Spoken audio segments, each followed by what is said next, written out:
In this lesson, we're going to talk about how you can solve general algebraic problems whenever it's possible to solve them.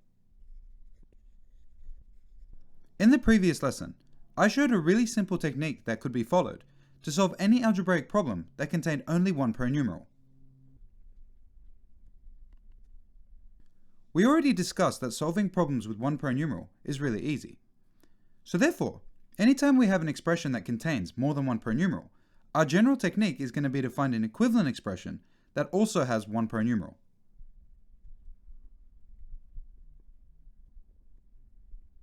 So in general, I'm going to give you some steps that you can follow to basically always get the correct answer. So the first thing you want to do is to try moving every single pronumeral to one side of the equation. After this, you want to try rewriting the expression that you currently have for one that's equivalent and contains only one pronumeral. And then, as we said before, once you've got an expression that contains only one pronumeral, you can actually solve for the missing pronumeral by applying the opposite steps in the opposite order, as we showed in the previous video. Now, when you're actually performing algebra and trying to solve for a missing pronumeral, it's going to be quite easy most of the time to move all the pronumerals to one side. And it's also going to be quite easy to apply the opposite steps in the opposite order. But most of the difficulty you're going to face is going to occur in this step 2. And I'd like to show you that with a few examples.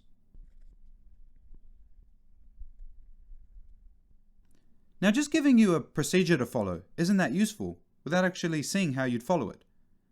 I've just handpicked some examples that we can work through together, but you're going to really need to practice this on your own to get very good at it.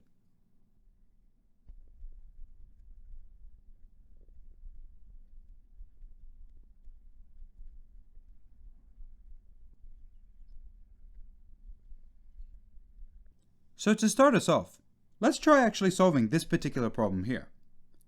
We started off with two identical vials of a chemical. And we also have a liter of water. Now from the first vial, we're going to empty 1/3 of the contents into this water. Now from the second vial, we remove exactly 6 grams of material. And then we took 1/4 of what remains and throw it in the water. After we do all of this, we measure the concentration of the water and find that it's 9 grams per liter. But then we want to know how many grams of each chemical we had in the original vials. Okay, so suppose we started with X grams of chemical in each vial. From the vial on the left, we took 1/3 of it. Then from the vial on the right, we first removed 6 grams, which is like subtracting 6, and then we took 1/4 of what remained, which is like dividing by 4. After this, we added the amount we removed from this vial and the amount we removed from this vial into the water, so we have to add these two as well. And then at this stage, we were left with exactly 9 grams per liter, so that means we dumped a total of 9 grams into the water. Now, as we discussed in the previous lesson, we can't actually solve this problem in its current form because we don't know how much of the 9 should go up here and how much of it should go down here. So what we're going to do instead is we're going to try writing this out mathematically. Let's begin with the x divided by 3. Then we also have another term where we took the x, subtracted 6 and divided by 4, which we can write like this. So we took x, subtracted 6 and divided by 4. After this, we want to add this term to this term on the left, as you can see here. Then after this, we can see that we ended up with 9 grams. So that means this whole thing is just equal to the number 9. Now we can solve this problem symbolically. We want to find an expression that's equivalent, but only contains one pronumeral, in this case, an x. We can see that in this particular problem, we've already got every pronumeral on the left, so we've already done step 1. So once the first step is done, the second step is to find an equivalent expression that contains only one pronumeral. So we want to find an expression equivalent to this one that only has one x in it. Now in general, the techniques you follow to actually do this are going to depend on the particular problem you're trying to solve. I can't give you a silver bullet, but if you actually just do a few examples, you'll see that it isn't really too bad. But in this problem, I'm going to try rewriting these two fractions here with a single common denominator. So in other words, I want to combine these fractions into a single fraction. So as we know, we can generate equivalent expressions by multiplying each term by 1. So if I multiply this term on the left by 4 on 4, and I multiply the term on the right by 3 on 3, then we're going to end up with a lowest common denominator of 4 times 3, or 12.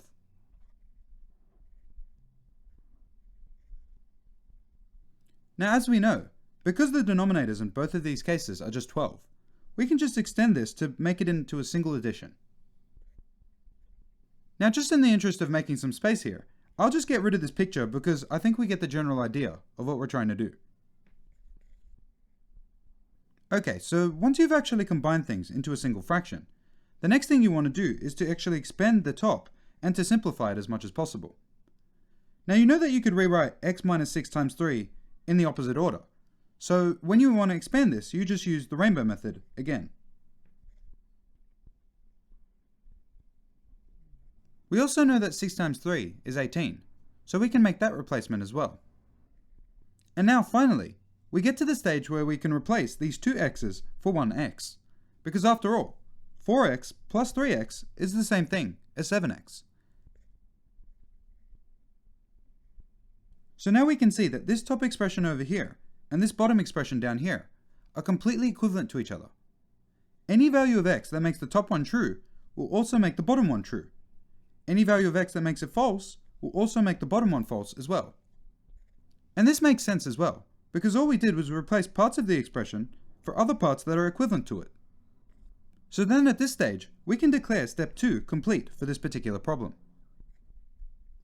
Now just to make the point really clear here, I'm going to draw the actual expression as a machine like I did up here. So in this particular case, we started with some number x. We then multiply it by 7 and then subtract 18. And then once we've done that, we then divide by the number 12, and then we're left with the number 9. Now, whilst this expression over here represents the exact steps we took, this expression over here is completely equivalent to it. That doesn't mean we take the exact same steps, of course, but it does mean that any value of x that makes this true will also make this bottom one true as well. But now, because this is completely equivalent to this, we can start to perform step 3, where we apply the opposite steps in the opposite order. And that's going to be really easy to do for this particular one over here. We start by saying that we're going to take the number 9 and doing the opposite of dividing by 12. The opposite of dividing by 12 is multiplying by 12. And then we can say that 9 times 12 is the same thing as 108. After this, we have to look for the opposite of subtracting 18. And that's going to be the same thing as adding 18. And then we can say that 108 plus 18 is the same thing as 126. And then finally, the opposite of multiplying by 7 is dividing by 7. And this one I had to check in the calculator, but 126 divided by 7 is the same thing as the number 18. And now we're actually done. We can see that x must be the number 18. So that means in each of the original vials we started with, we had exactly 18 grams of each chemical. Now, if we wanted to, we could also do this symbolically as well. We could just start with this expression and then perform the opposite steps in the opposite order directly to this. Well, we start by multiplying by 12 first, right? So we should just take this 12 and throw it onto the other side. And we know that 9 times 12 is just 108, as we saw. After this, we just try throwing this 18 to the other side. Remember that minuses turn into pluses when you take them to the other side. And as we said, 108 plus 18 is the same thing as 126, so we can replace it here as well. And then for the final step, we just divide both sides by 7. Or you can think of that as taking the 7 and throwing it underneath the 126. But then as we saw, 126 divided by 7 is the same thing as the number 18. So we can replace that here as well. So therefore, anytime you're presented with any algebraic problem, once you actually write it in terms of 1 per numeral, you can choose to do either this or this. I would, however, recommend that you do get used to doing this, because eventually it's going to become too cumbersome to keep drawing out pictures like this one over here. Now, the other thing to say is, there are a lot of different expressions out there that are equivalent. And because of that, there are going to be lots of different expressions that I can give you, and you're going to have to follow completely different techniques to get to this final form with only one pronumeral. So just to give you an example of this, let me actually rub this particular problem out, and I'll give you another problem that we'll work through together.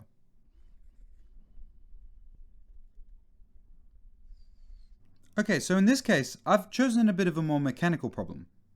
We're asking what values of x make this expression over here true. Now, if you just try some random value, it's not usually going to be true. For example, if x was just 0, on the left you just get minus 1/2, as you can see. And on the right you just get 3/4. So obviously minus 1/2 does not equal 3/4.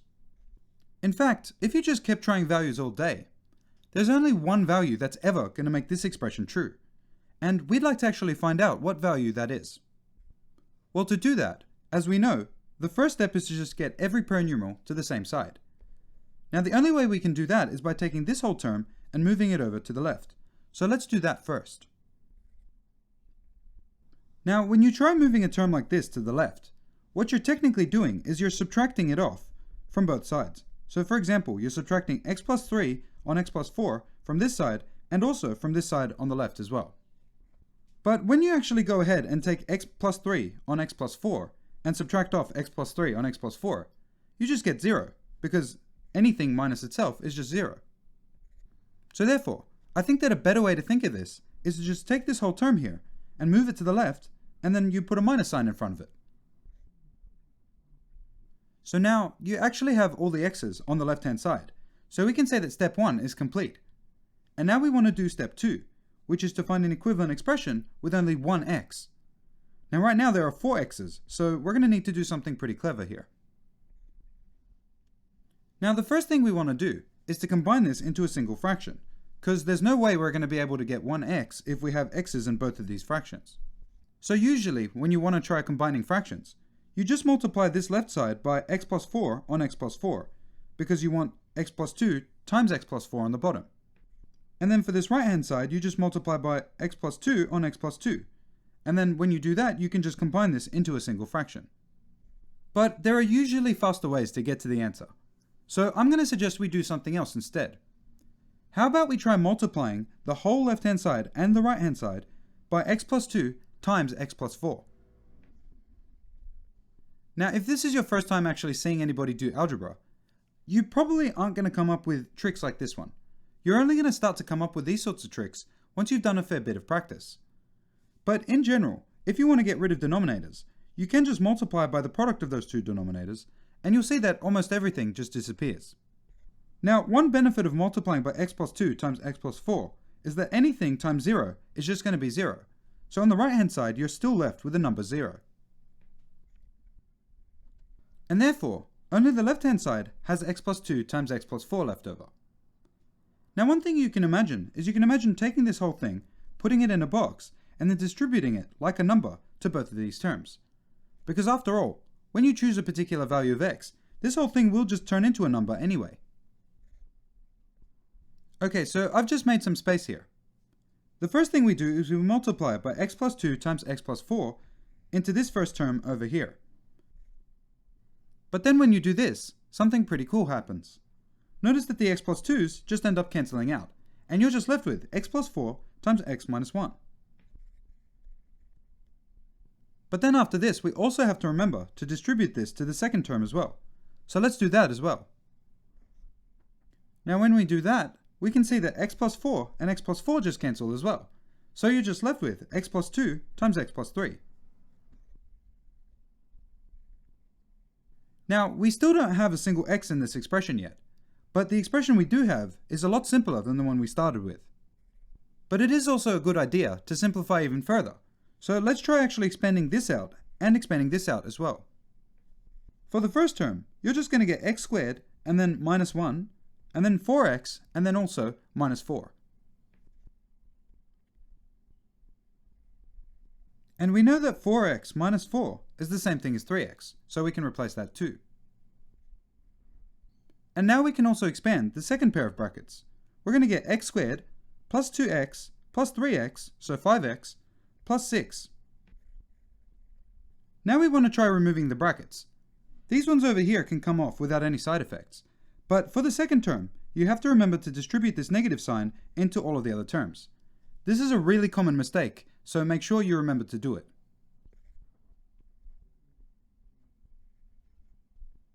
And now, after this, we can do quite a lot of simplifying. We can see that we can cross this x squared out with this x squared, and then we can replace this 3x and this minus 5x for minus 2x. And also, minus 4 minus 6 is just minus 10. So let's make all of those replacements.